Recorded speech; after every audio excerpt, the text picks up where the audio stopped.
예, 부하의 원리와 실제에 대해서 시리즈로 지금 작성하고 있습니다. 3회까지 했는데 그동안 내용을 보면은 부하의 원리, 부하기의 종류, 그리고 종란을 구하고 종란을 임란시키고 또 전란을 하는 그런 과정을 1, 2, 3회에 걸쳐서 했습니다.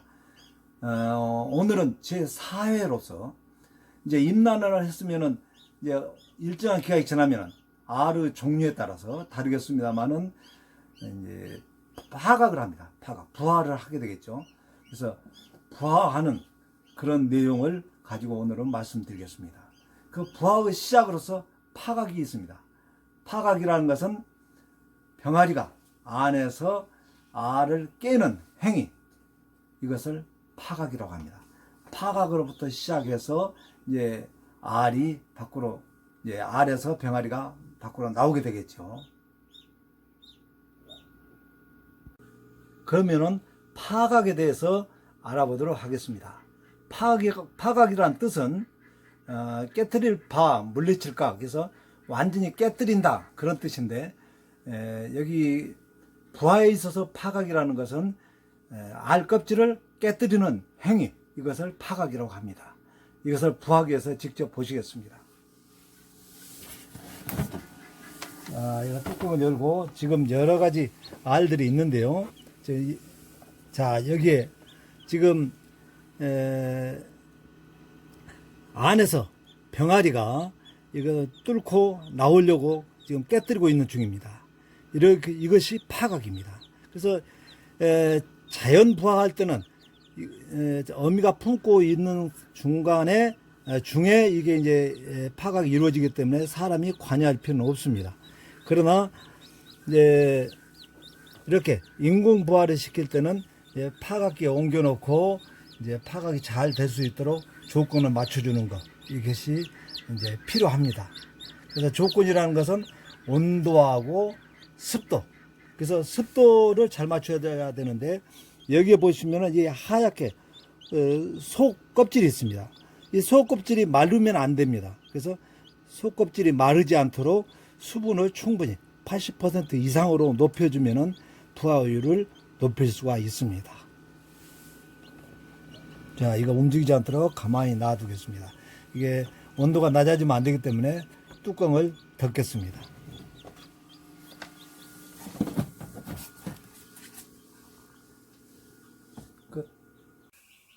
파각을 위해서는 알 자체에서 준비할 사항이 있고 또 부화하는 사람이 준비할 사항이 있습니다. 그럼 먼저 알이 부화를 위해서 어떻게, 파각을 위해서 어떤 준비를 하는가를 한번 보겠습니다.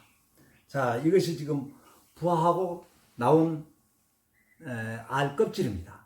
알 껍질을 보면은 이렇게 싱싱한 알은 이게 무진장 단단합니다. 그래서 잘 깨지지도 않습니다. 그런데 이 부화한 알은 이게 다르면 이게 잘 깨집니다. 이게 부스러지지 않습니까? 이게 뭐 골다공증에 걸렸다고 할까요? 수분과 양분이 빠진 이 겉껍질, 그러니까 이렇게 부스러기가 됩니다. 그래서 병아리가 안에서 콕 쪼면은 깨질 수 있도록 이렇게 깨지기 쉬운 상태로 알이 됩니다. 그래서 알 자체로서 이 파각 준비를 하고, 또 하나는 아주 놀라운 사실이 하나 있습니다. 아주 자연의 신비라고 할까요? 제가 이 병아리를 한번 보겠습니다.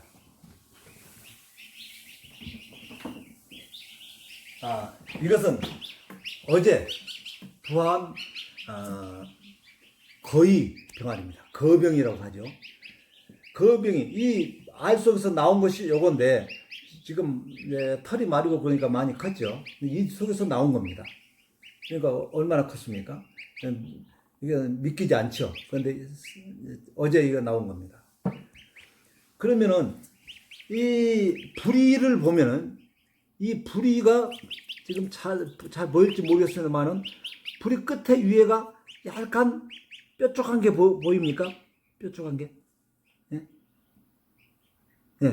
이 뾰족하게 나와 있습니다.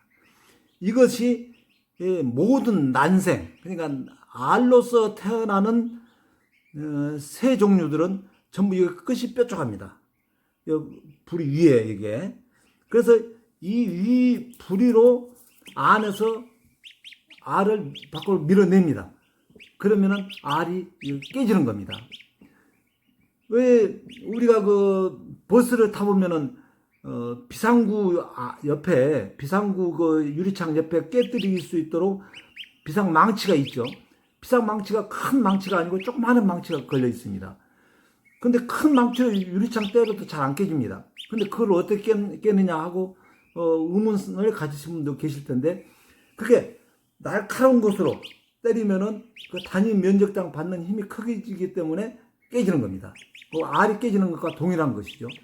이것도 이 부리 끝에 이게 날카로운 것, 이게 여기다가 힘을 줘서 밖으로 밀어내기 때문에 이게 알이 깨지는 겁니다. 그래서 이런 것들은 부화의 그 놀라운 사실, 또 생명을 유지하는 그런 그 생명 신비라고도 할 수 있는 그런 겁니다. 이것은 한 2, 3일 지나면 필요 없는 거죠. 그러니까 이 위에 뾰족한 부분은 떨어집니다. 자동적으로 떨어집니다. 뭐 사람이 떼어줄 수도 있는데 떼어주지 않아도 저절로 2, 3일 지나면 이제 필요 없으니까 떨어집니다.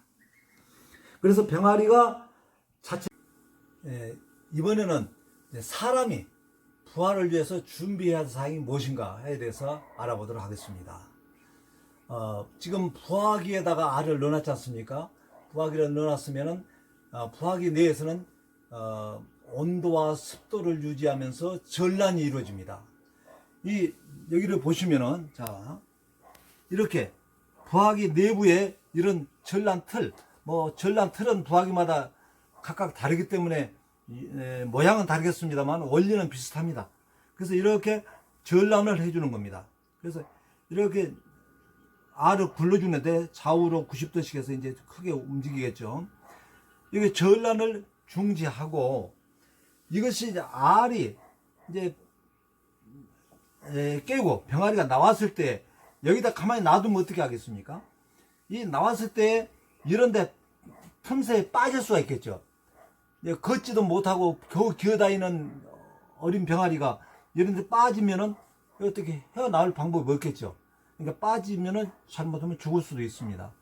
그러니까 여기서 이제 꺼내가지고 이 전란틀을 없애고 평평한 곳에 전란틀을 이제 없애고 평평한 곳에 이렇게 놔두면 됩니다. 그러면은 이것을 이제 파각기라고 하는데, 파각을 위해서 별도 기계가 있으면 좋지만은 통상은 그럴 수가 없죠. 그래서 이 전란틀을 제거하면은 이 바닥이 평평합니다. 부화기 바닥이 평평한 데다가 이렇게 놔두는 겁니다. 그러면 알이 이제 이렇게 평평한 데 있겠죠. 그러면 이것을 병아리가 깨우고 나왔을 때 바닥이 평평하니까 뭐 이런 데 빠진다거나 어떻게 다친다거나 뭐 그럴 리가 없겠죠. 그래서 전란을 중지하고 파각기를 이제 만들거나 아니면은 전란틀을 제거해서 평평한 곳에 놔둔다. 그 다음에 온도는 그 전과 동일한 온도, 최초에 했던 것과 동일한 온도로 하고, 습도는 좀 높여줘야 됩니다. 습도를 60%로 맞췄다고 하면은 이제 파각 기간에는 한 70에서 80%로 해줘야 됩니다. 왜 해줘야 되느냐 하는 것을 말씀드리겠습니다. 자, 여기를 보시면은 이렇게 알 껍질이 있고 또 알 겉껍질이 있고 겉껍질이 있고, 이렇게 보시면은 이렇게 하면은 이 속껍질이 있습니다. 속껍질 한번 볼까요? 이런 속껍질이 있죠. 이렇게 좀 말라서 이렇게 되는데, 이 속껍질이 이제 병아리가 안에서 쪼면은 이 겉껍질은 떨어지고 속껍질이 있습니다. 근데 습도가 낮으면 이 속껍질이 마릅니다. 이게 이렇게 이 속껍질이 말라버리면은 이 마르면서 저 혼자 마르는 게 아니고 안에 있는 병아리의 몸에 붙어가지고 마릅니다. 그러면은 이 겉껍질하고 이 속껍질하고 붙어 있기 때문에 이 몸이 겉껍질에 고착이 됩니다. 그러면은 병아리가 그 안에서 움직여야 되는데 힘도 쓰고 해야 되는데 꽉 옥조이고 있으니까 힘을 쓸 수가 없겠죠. 그래서 이것이 마르지 않도록 이 속껍질이 마르지 않도록 습도를 올려줘야 되는 겁니다. 그래서 습도만 올려주면은 잘 됩니다. 그러니까 사람이 준비할 것은 이렇게 평평한 곳에 알을 놔두고 전란틀을 제거하고 온도와 습도를 잘 유지해 주는 것, 이것이 파각을 위한 준비다, 이렇게 볼 수가 있겠습니다. 인공 부화를 할 때 이제 병아리가 파각을 하고 이제 구멍이 뚫리잖아요. 조금만 뚫렸습니다. 그런데 이것이 금방 나오면 좋은데 하루에도 안 나오고 이틀에도 안 나오고 하면 어떻습니까? 그것을 자꾸 사람이 보겠죠. 그럼 보는 사람 입장에서 보면 답답하죠. 이게 잘못돼서 죽는 게 아니냐, 그 안에서 이게 못 나오고 있는 거 아니냐, 내가 뭐 도와줄 수 있는 게 없을까 하는 것을 많이 생각합니다. 우리가 이런 사자성어가 있습니다. 줄탁동시라고 합니다. 줄이라는 것은 부를 줄, 탁은 쫄탁, 쪼는 거, 불을 쪼는 거. 그래서 동시한다. 그러니까 부르는 것과 쪼는 것을 동시한다. 즉 부르는 것은 병아리가 알 내부에서 톡톡 이제 쪼겠죠. 그래서 이제 그것을 불을 줄이라고 하고, 쫄다는 것은 겉에서 어미닭이 이제 포란하고 있다가 자기 이제 병아리가 깨어나려고 안에서 신호가 오지 않겠습니까? 소리도 나고 알에서 움직임도 있습니다. 그러면 자기가 품고 있으니까 몸에 느낌이 올 겁니다. 그러면 어미가 이것을 쪼아준다. 그래서 안에서 병아리가 깨뜨리고 또 밖에서는 어미가 쪼아가지고 동시에 함으로써 병아리가 태어난다, 이런 말입니다. 근데 이것은 제가 볼 때는 이게 잘못된 말입니다. 병아리가 안에서 나오려고 쪼는 것은 맞는데 어미닭은 이걸 겉에서 쪼아주지 않습니다. 어미닭은 어떻게 하느냐, 어미닭의 행동을 보면은 어미는 고고고고고고고고고 하면서 병아리를 부르는 소리를 합니다.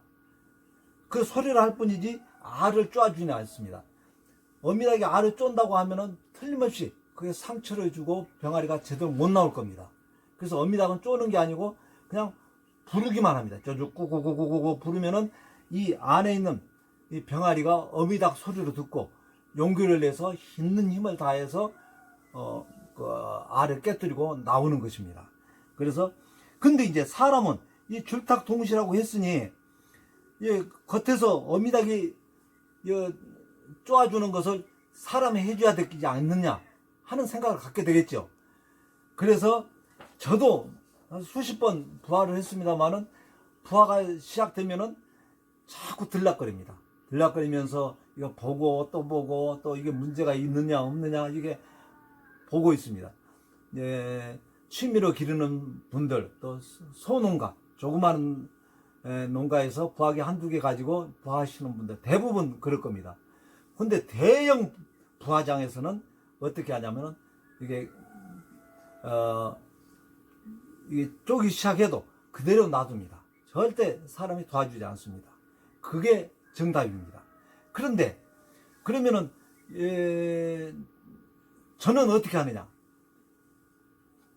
가급적이면은 저절로 뚫고 나오도록 하지만은 그 못 나오는 것들이 있습니다. 왜 어떤 것이 못 나오냐면은 이렇게 보시면은 이 적절한 크기의 중간에서 쪼아가지고 이것을 뚫고 나와야 되는데 거꾸로 나오는 애들이 있습니다. 그럼 겉에만 거꾸로 나오면 이 겉에 조그마한 것만 떨어지고 이게 나오는 구멍이 적기 때문에 못 나옵니다.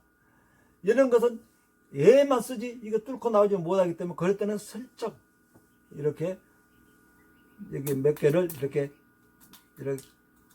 까주면은 쉽게 나올 수가 있습니다. 그래서 사람이 도와주는 것을 최소화하고 잘못돼 갖고 정말 다 나왔는데 예? 어디에 걸려서 못 나온다든지, 또 아까 말씀드린 대로 이게 다 말라붙어 가지고 몸이 거기에 병아리 몸이 붙어 가지고 움직이지를 못해서 못 나온다든지 하는 것은 거기다가 물을 발라준다든지 아니면 그 부분을 슬쩍 빼어주는, 이 정도로 가만히 놔두는 게 최상이다, 이렇게 말씀드릴 수가 있습니다. 예, 이것이 지금 부화기 내부 모습인데요.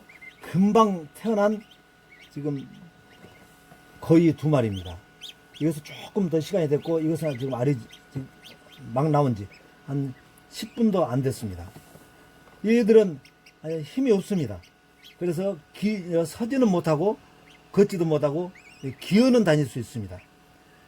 다닐 수 있는데, 이 지금 털이 지금 말라가고 있는데, 이걸 이제 안에 습도에 따라서 다르겠습니다만은, 통상 3시간 내지 5시간 정도 되면 이 털이 마릅니다. 털이 마르면은 꺼내주는 것이 좋습니다. 물론 대형 부화장에서는 꺼내주지 않고 그냥 그대로 놔두더라고요. 그대로 놔두어도 되는데, 이제 그대로 놔뒀을 때 문제가 뭐냐, 이런 껍질이 이제 나와 있지 않습니까? 그러면 이 병아리들이 막 헤집고 다닙니다. 여기저기 헤집고 다니면은 이제 이게 지금 오염이 되죠. 옆에 계란에 이렇게 오염이 됩니다. 왜냐하면 얘들이 베네똥도 있고, 여기에 여기 오물도 있고, 이게 병아리가 태어났다 보면 이런 오물이 있습니다. 탯줄도 있고요. 그러면 이런 것들이 이런 인접, 이런 계란에 묻기도 하고, 또 이런 계란들을 파가하지 못한 계란들을 여기를 이렇게 덮는 경우가 있습니다. 그리고 이렇게 덮어 놓으면은 끼는 거죠. 끼면은 이것은 파각을 하지 못하고 나오지 못하고 상당히 고통이 되겠죠. 어려움이 될 수가 있습니다. 그러니까 이런 껍질은 제거해 주는 게 좋습니다. 제거해 주면 이 공간도 좀 넓어지기도 하고, 그 다음에 이 병아리를 보면은, 병아리가 이런 데 똥도 싸고 옆에 묻히고 하기 때문에 지금 약간 지저분하지 않습니까? 깨끗이 해놔도 지저분해집니다. 그래서 이것이 지저분해지지 않도록 이것은 꺼내 가지고 별도 육축이, 그러니까 병아리를 기르는 그러한 상자에다가 별도로 옮겨주는 것이 좀 좋을 것이다. 저는 그렇게 하고 있습니다. 그러면 언제 꺼내주느냐 하면은 이 털이 다 말랐을 때. 왜냐하면은 털이 마르면은 이것이 몸이 좀 가벼워지고 다리에 힘도 붙고 해가지고 걸어 다닐 수가 있습니다. 현재는 걸어 다니지는 못하죠. 서지도 못하고. 그러니까 걸어 다닐 수 있을 때에 꺼내 가지고 육축기로 옮겨주는 게 좋겠다. 이 병아리든 어느 이 병아리나 2일 정도, 2 내지 3일 정도는 아무것도 먹지 않아도 살 수가 있습니다. 왜냐하면은 이 뱃속에 난황이 있습니다. 난황. 이게 지금 배꼽인데요. 이 배꼽. 이 배꼽이 이제 배꼽으로 난황이 들어갑니다. 들어가 가지고 뱃속에 지금 난황이 들어있기 때문에 이것으로서 이 어린 병아리가 2, 3일 동안 먹고 삽니다. 그 사이에 얘들은 힘을 얻어서 서기도 하고 걷기도 하고, 또 어미를 따라서, 야생이라고 하면은 어미를 따라서 먹이 활동을 나설 수가 있는 겁니다. 그래서 어미는 2, 3일 동안은 먹이를 주지 않습니다. 또 이렇게 여러 마리를 한꺼번에 여러 알을 품고 있으면은 동시에 나오지는 못하지 않습니까? 그러면 2, 3일 걸린다고 하면은 먼저 나온 것과 나중에 나온 알 사이가 한 2, 3일 됩니다. 그래서 그 사이에는 먼저 나온 애는 그 뱃속에 있는 난황으로 먹이를 하면서 좀 기다리고 있는 그런 상황이 될 수가 있는 것입니다.